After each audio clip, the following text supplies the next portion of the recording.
first start Yes. working with each other? Do you know, I believe it was actually through the portfolio at that stage, and we'd sent Steph, Care and Sarah over.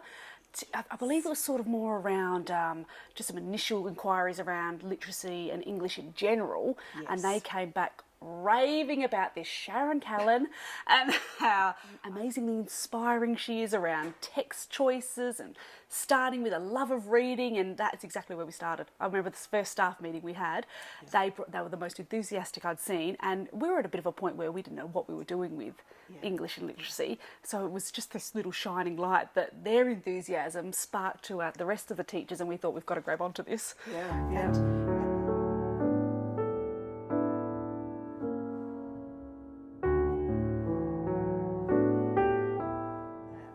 Noticed as a school was a reluctance for students to enjoy reading and writing. It was a bit of a chore, and NAPLAN results were showing it. Students weren't really even able to get through those written tests.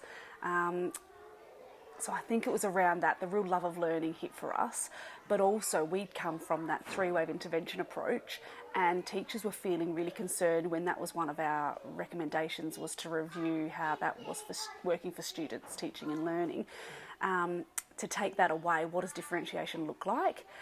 So they were probably the two big pieces that we could really grab onto, because here was something that not only provided differentiation and an entry point for all students, but it also allowed for us to be growing the love of learning and that love of reading and writing through the rich literature.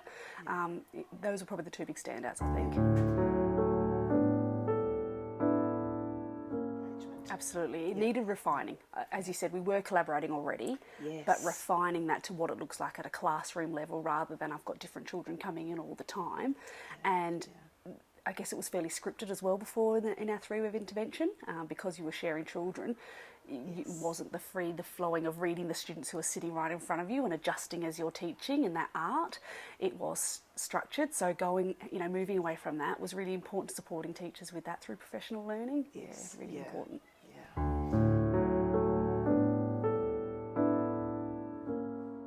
Yeah, it was a big shift, but it made sense because we were working within the literacy space. It then felt really uncomfortable and awkward to be doing something that we know wasn't having an impact in numeracy. So we worked really collaboratively. We made that collective decision.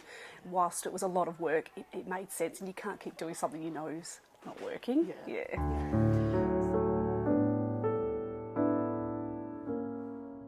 It's always tricky, isn't it? Moving from some pretty stable practices and shifting those. We did start smaller with some wins. We started with the beautiful classroom libraries and things, so all those lovely things that make teachers feel the joy of teaching and learning. So we did resource them quite heavily with having the right information at the right time and the texts and literature to be able to use. But I think the other factor was that the whole school was in it together, and we do work really heavily in teams. So not only did you have the support of the people in your instructional team, as we call it, your year level teams, but working in the space of literacy action team as well, having half the school in that, that was really pivotal too, because we have half of our teachers on literacy action team, half of our teachers on the numeracy action team, and then they come back and feed into that instructional team. So we got buy-in because the key word being action, everybody was leading it. It wasn't the done to, it's we're doing this together, it's the with. So I think that's how we got the shift relatively quickly, but we also started with just reading at that point. And then built some capacity in just reading, and keep doing what you're doing in writing. And at that point, it wasn't even word work; it was a mishmash of everything. But let's just start. We'll do reading really well to build some capacity so that we feel we can take that next step. And some people were taking little dippy toes in, some people were racing ahead, but we have all got there together because they were sharing their knowledge, sharing practice. We underpinned it with some professional observations of one another as well. So we spent some money releasing each other. Teachers who felt quite confident being able to show what they'd learnt were able to show other teachers. So there's a lot of dipping into each other's classrooms as well. And of course your expertise of coming in and working alongside the teachers was pivotal at that point. Any little questions they weren't sure of or wonderings they had, noticings, could be fixed up and talked about at the time. So that that professional development at the right time, specifically for them, was something. So again, that resourcing HR side of things, really important at that time. Yes, yeah.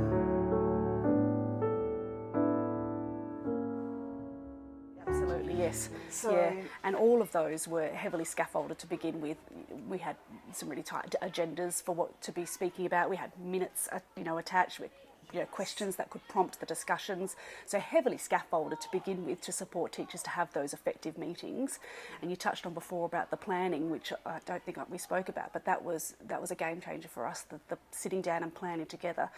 Because it was new and you'd supported us with these beautiful resources that we could be using, because coming from something that was so heavily scripted to then you've got these children in front of you, what are you noticing? And I think teachers were really confident in what am I noticing, but the what do I do about that was possibly a little missing piece. And the beautiful text that you supported us to use really helped that. And then they could trial that in their class. Then you could hear them discussing it in their action teams, or going back to their planning saying, look, I got this far with my children with this, how far did you get with yours, what were the takeaways from your children? Really nice discussions there. Your children took it that way, and my class took it this way. And we did some observations as well. So Tamara and Steph paired up and they observed each other's classes. They had the same lesson that they were running. How did it land in each of the classes? What did they notice the teacher doing differently? What were the children asking and saying? So the whole load of resources we could tap into across the school around planning in particular too. Yes, yeah.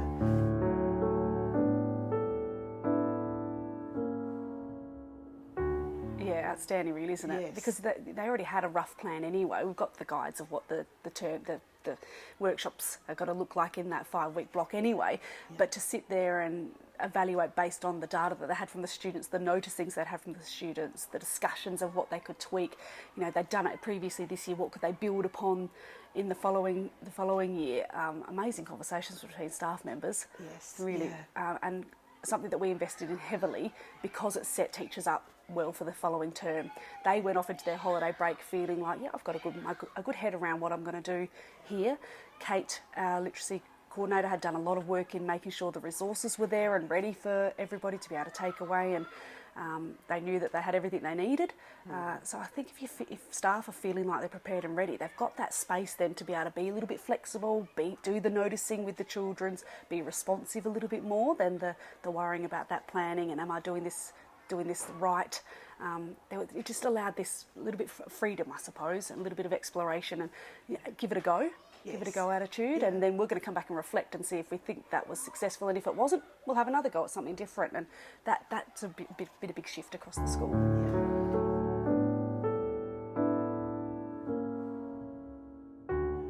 Yeah, the shared resources, yes.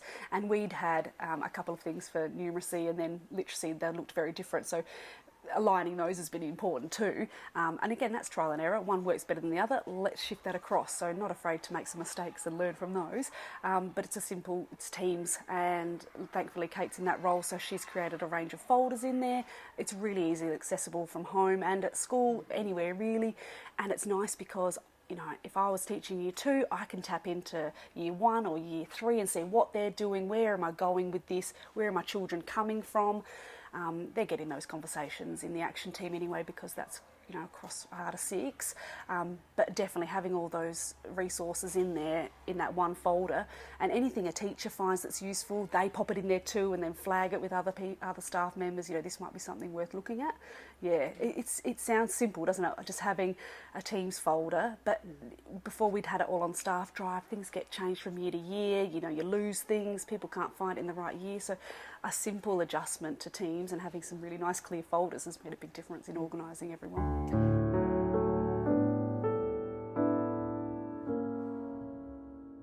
Exactly. No year is completely new. You sort of know what you're going into. The content changes, obviously, and the children in front of you change, but you're right, the framework stays the same. And that has been great because we are a growing school, so we have children coming in weekly, new children to the school. So the composite classes and the structure of configurations of classes change every year. So this year we've got a couple of 3-4 classes, whereas next year we'll have straight year 3s and straight year 4s. So it's different every year, but that flexibility. But I think working as a team helps with that as well. because you can speak to other people who have been there and how they managed it and how it looked. So yeah, those action teams, the collaboration across the site, I think is pretty pivotal. Yes. Yeah.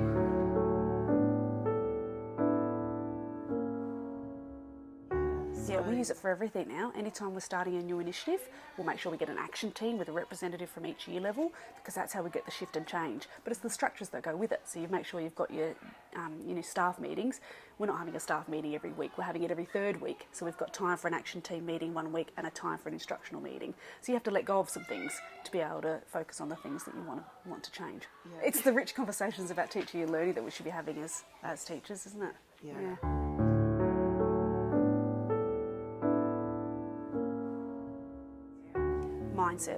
Mindset for sure. So the start of every year we do spend 2 weeks on building a community of readers and writers in every classroom and learners. That's a game changer for new students to the school. This is what we're on about here, and it's starting from where your starting point is. So that's been a lovely change. As you walk around the school, and it could be anyone coming into the school, they will hear students talking about themselves as being readers and writers. That's beautiful. 2016 or 17 or 18. So do you think that's impacted the information? Kind of, yeah. Okay. Any interesting vocabulary? Interesting vocabulary was actually back at the start of this book. The name Echo, it just sounded like not a name, so I tried eco and it actually made more sense. Ah, so needing to change the sound in the word. Have you added that to your word work yet? It's beautiful. They are so proud to show you the books that they've made. So I guess creating space for that has been lovely, that we really do value our children as readers and writers. So every class has their own bookcase. They'll have library books in there, but they've got space for children's books in there. So it's not a lip service that we think that they're readers and writers. Like, we believe you are readers and writers because we want you to be showing your work. We've got some in our library, actually, some of the children's books. So I think that's been a big shift. And the teachers also seeing the children as readers and writers. So and then I think their sort of, perception of students, and sometimes, we'll hear teachers talk about children as low readers or low writers, but I think that's shifted. I think it has been shifted, and we're coming from a bit of a strengths-based approach now. So they have absolutely loved publishing their own text. We did an author study on Oliver Jeffers in term 3, and my kids absolutely loved creating their own versions of his books. So our favourite one was Stuck, and the students were able to, we read the book together, and then we started talking about how ridiculous it was and what they could do, what they could get stuck in the tree. And they're all able to produce something that they're proud of, and I think that's the biggest thing. Whether that be, it not be this fantastic long essay, but they're able to produce something that still covers exactly what we're focusing on and is something, again, that they're proud of and that we can celebrate as a massive win for them. Yeah. So we've got some students who are thriving, some students who, need that little push and that little extra support, but everybody's got a starting point, and everybody can be successful. Even when we're down to assessing, sometimes our reception teachers have found it hard because, they're at the pre-writing stages, but the scaffold you provided for the school around here is some ways you can actually assess pre-writing and what it looks like. It's just this model of everybody's successful and everybody's at a stage where they've got some growth points to make. So I think that's been really lovely. The mindset for students and the mindset for all of staff has been wonderful, and mindset for families too. We've had more books borrowed than we ever have before. More books lost too, by the way, but that's okay. They're in somebody's house being read, aren't they? But that we've all focused just on reading and writing across the school in regards to homework. So if they're going home, they're practicing the genre that they're reading, that they're writing. Lots of love of poetry. That's been a big game changer too. We used to, poetry, you'd hear the whole school moan when poetry was brought out. But we were really intentional around embedding that throughout every term as well, not just leaving it till the end of the year when everyone's tired. So having that, a week here, a week there throughout each term, and the children love poetry now. We're showcasing it in our newsletters. So big shift, I think, in mindset.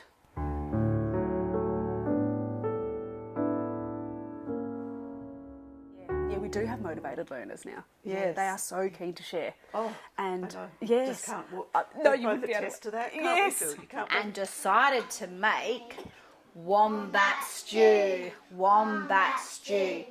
Gooey, brewy, yummy, chewy, wombat stew. Pounding, making it impossible to think. He tried to stand up but fell immediately. He laid down in pain. While he was laying there, his memory cast back to when he was young. And really great at giving feedback, because I think that's because they're using this rich literature now to seek support and inspiration from, that they're happy to do that from their peers as well, and really willing to say, I love that about that. Do you think you could change this? And happy to receive that as well. That's really great for our learners too.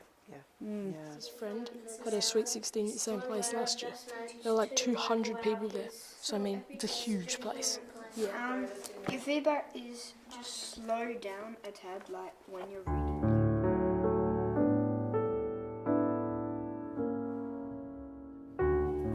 Yeah, and that's mainly been led from the action teams as well, because they tend to come and they say, oh, I've got this little problem. Oh, yeah, I don't feel as confident with that as I thought I could as well. So that's how they evolve. And then we just undertake some cycles of inquiry around that. So what are we seeing?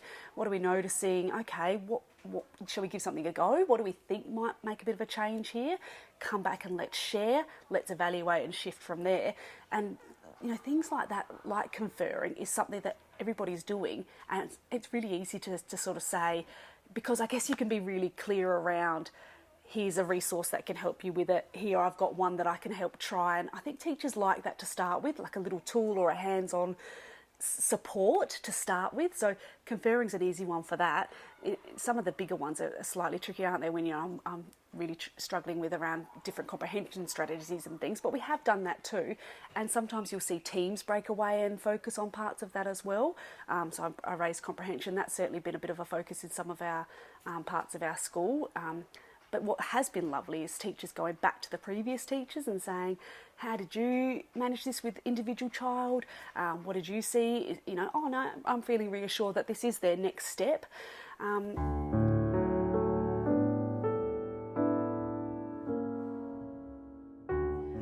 It's a lovely word because it is such a natural thing that teachers do. They are noticing, and to be able to empower them by saying noticing is what we're looking for, that you're on the money if you're noticing, I think is really reassuring for them. Yes. An adjective is any word that adds detail to a noun. Even, 2 pencils, 2 becomes the adjective because you're adding detail to expand the noun group. Like a bit of water. Yeah, a bit of water is telling me how much, so it is. Have another look in, what have you got in the next sentence? Yeah, so dish is your noun, and you've actually got Thailand soap dish. So a little adjective group, well, that's correct, because you've got 2 adjectives joined together as a little, description of... Yeah, which is interesting because we did sort of start there originally, and whether it's one of those things at the time, we focused on reading as a bit of a whole, and here's some different tools you can use, and we'd love you to set up your reading journals in your reading boxes, and here's what you can have in there. And I think it was done, but again, coming back and refining and saying, I think we could probably do this better, is really lovely to see, coming around in a bit of a full circle there and having an opportunity to share what I'm doing, but the staff are really open to say, I really like that, I think I could adjust and improve here. I think it's lovely that the students have a bit of ownership in that too. So I know that teachers did go and speak with students and say, how is this supporting you? What's going to be best for you? And the children giving feedback around that as well. A real ownership over it. They're designing their front covers now. It's them, and it's a tool for them. Yes. And I think they can have that flexibility now. I think because we've come a little bit further in the journey, we're not so rigid. And to start with, it is what goes in your reading journal, and this is what we're going to do. But it is a little bit more free-flowing now because different children want to reflect on different parts of their learning journey. So teachers, I think, have also loosened up a little bit in that regard as well, which comes with time.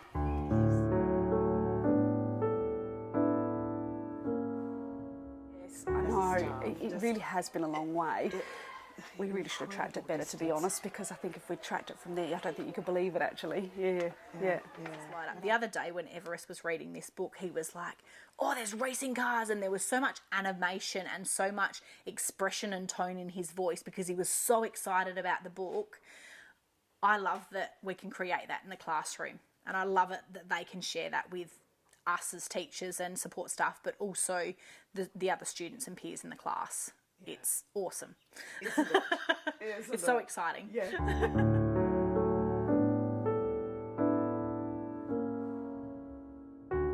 Any benefits in the side-by-siding? I think so, because I think that sometimes, you know, I certainly remember when I was in the classroom, you don't know what you don't know, and sometimes having someone see something you don't see with fresh eyes in a really respectful and supportive manner is a bit of a game changer for you, really, isn't it? To be able to have somebody next to you say, you know, have you thought maybe of trialling this, or what do you see happening over there, and just bringing your attention to things that you might not have seen, I think is invaluable.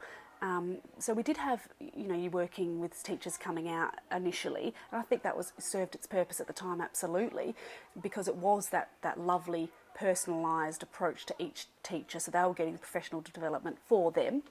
But in the classroom, I think, was that next step up, because they were doing, and you were able to give them the feedback at that really nice time. It was just timely and just for them, and they could adjust and see a result, and build a little bit of confidence there to say, oh, I see how that worked. And if they weren't sure, could you show me what that might look like? It's almost like having your own coach with you at that time.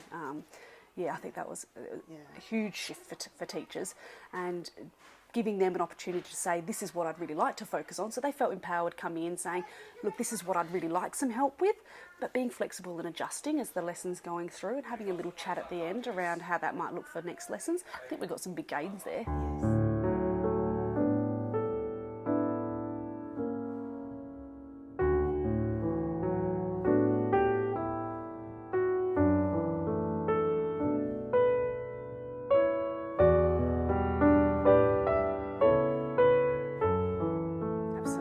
And it didn't stop there, because, you know, once you'd left for that day, the teachers would be talking for weeks about what they tried in their classrooms differently, or Sharon said, you know, suggested maybe tweaking this, or, you know, having eyes here. They'd be sharing that. So it's almost like here's the professional learning, but it just continues in between each of the times you came as well. Yes, yeah.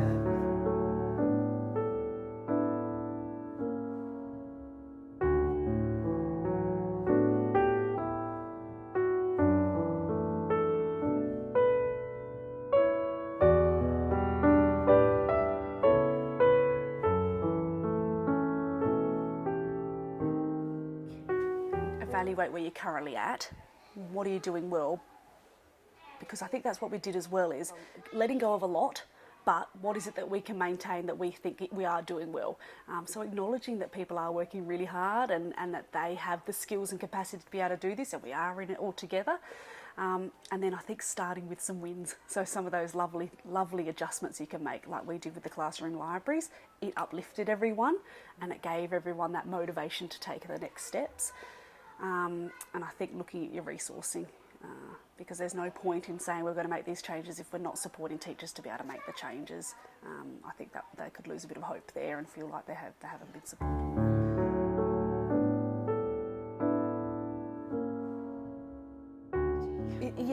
Big task, but also a big task for a teacher to have to do that every time.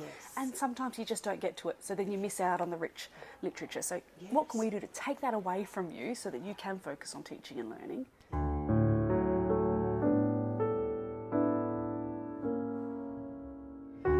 How can you not be excited? Yes. Diving into those tubs of books.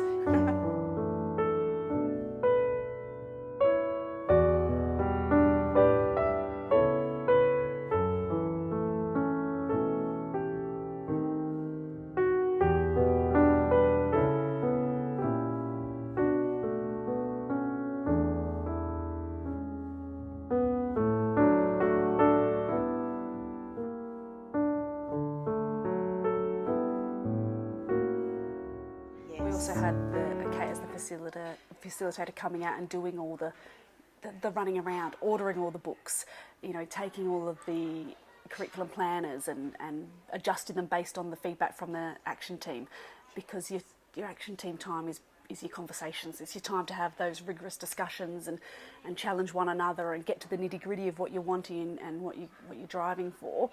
But then you need someone to be able to do that work, and I think that can sometimes be the missing key in schools, is that person doing that work to keep it going to the next step. So you're not coming back to the next meeting going, that's right, we said we were going to do such and such and such and such, but we got busy. So having that person out who was doing all of the action in between of the meetings was something really important as well. It was actually Kate. So we employed somebody as a facilitator, so we didn't label it as a leadership position at that point due to resourcing, so we made do with what we had at the time, so we could fund her to come out. Even all the stationery we needed, you know, all the books for modelling, trialling different ones, getting the right textures. I know it sounds, not important, but it is, because it makes the work of teachers that little bit easier, so they can again continue to focus on what's important, which is the teaching and learning. So getting all that resourcing correct and ready for them to grab and discuss. That was the role of our facilitator initially to start up, to get us all set up.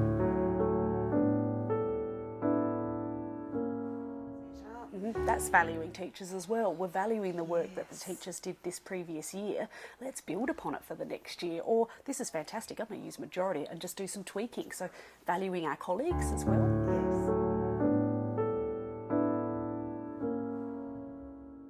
So we're working around net requirements and things, but it was a commitment that every class is undertaking at least 4 workshops. And that might have looked differently across the school as to how that was sort of scaffolded across their timetables, but that was the commitment. And where possible, if we could double block it as much as possible so we can get that lovely flow and that time and space, and preferably in the mornings. These were all some pretty strong considerations that the school undertook, and I think that's where we've seen that consistency as well. It doesn't matter what year level you're going into. I know I'm going into my readers and writers workshops in this time.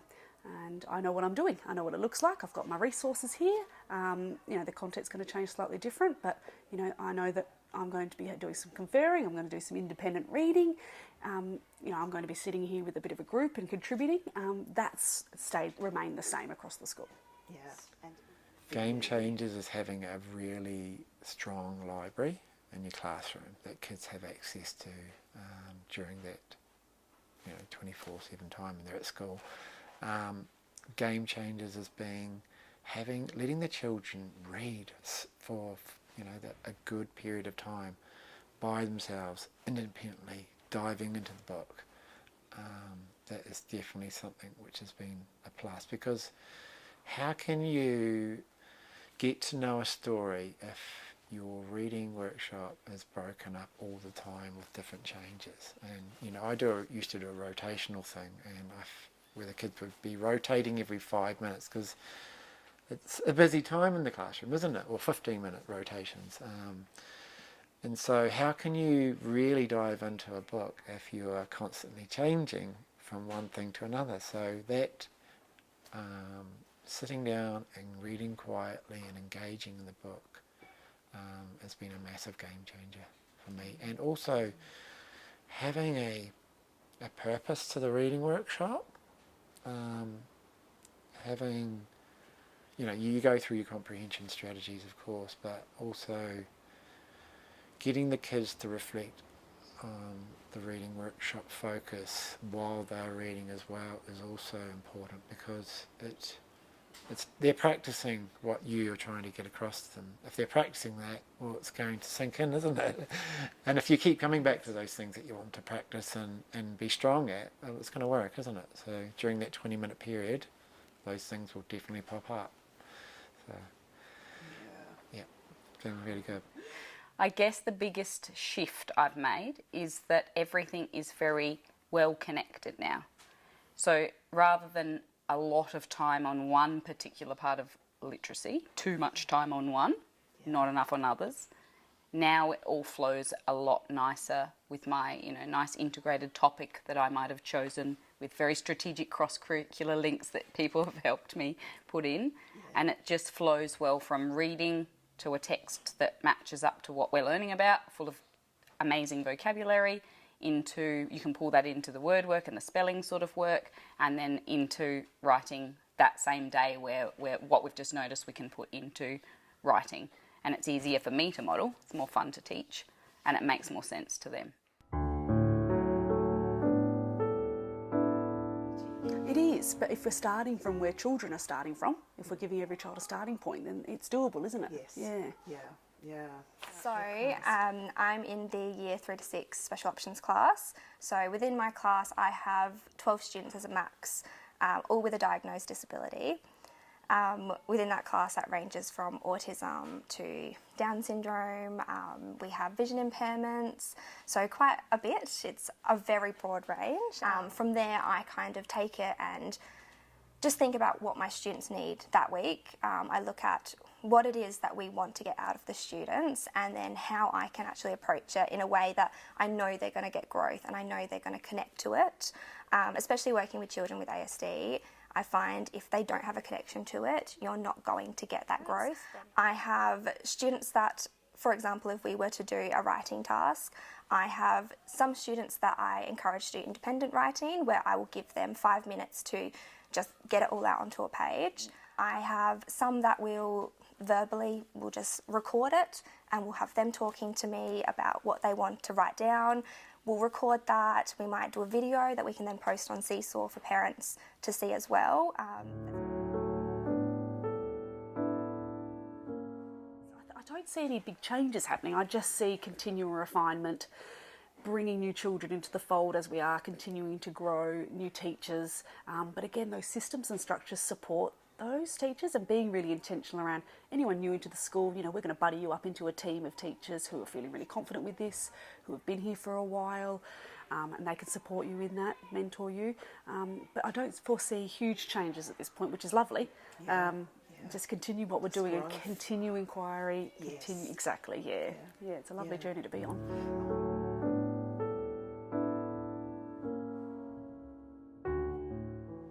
The way Renee and I work is that one of us will plan the reading workshops for one of the units and the other person plans the writing workshops, and we make sure when we meet weekly that they are matching, that they are linking. It's very rare that they're not connected.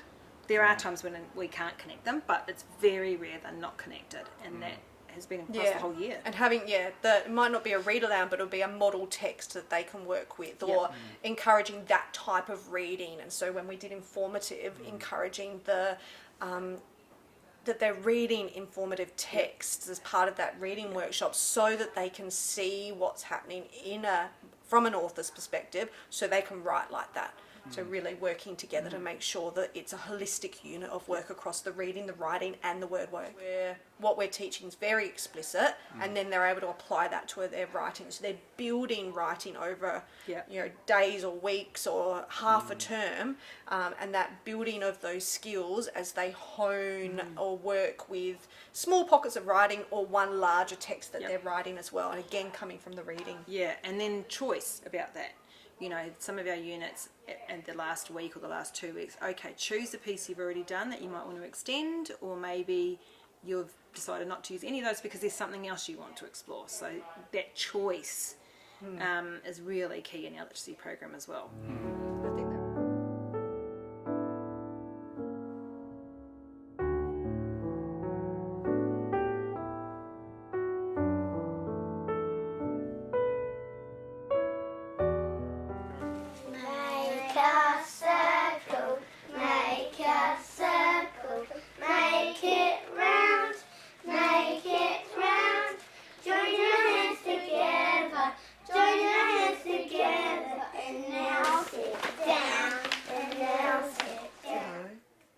I feel really confident that we can continue in that way.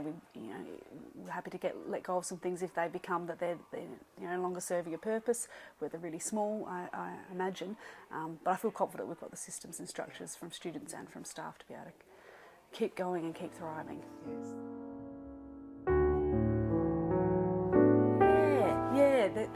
That was a shift, I think, because for a period of time there, that was a bit of a focus across schools, I believe, and data was really heavily used, and unfortunately I think we did a little bit more of weighing the pig than feeding the pig. So we had a bit of a shift around that. Let's just spend some time pouring into our children in front of us, and we've got the markers for testing. There's some mandatory ones, but let's look at the conferring as a way of checking with students. Let's use the writing as a way of checking in with students, and we can do that weekly. Then you can adjust straight away. We're not waiting for the NAPLAN, the PAT, or the other assessments that come with it. but that ongoing, and how empowering is that you can get the shift and we're not just waiting for these big sets of data and then it's, you know, the feeling that perhaps we're a little bit too late to make a change. Yeah, I think the word noticing has become part of our assessment. What are you noticing? And that we trust your professional judgment. You know, you can check with some of their writing samples and things, and you've got it all there. It's all in front of you. Yeah, nice, isn't it? Thank you. Thank you. How lovely.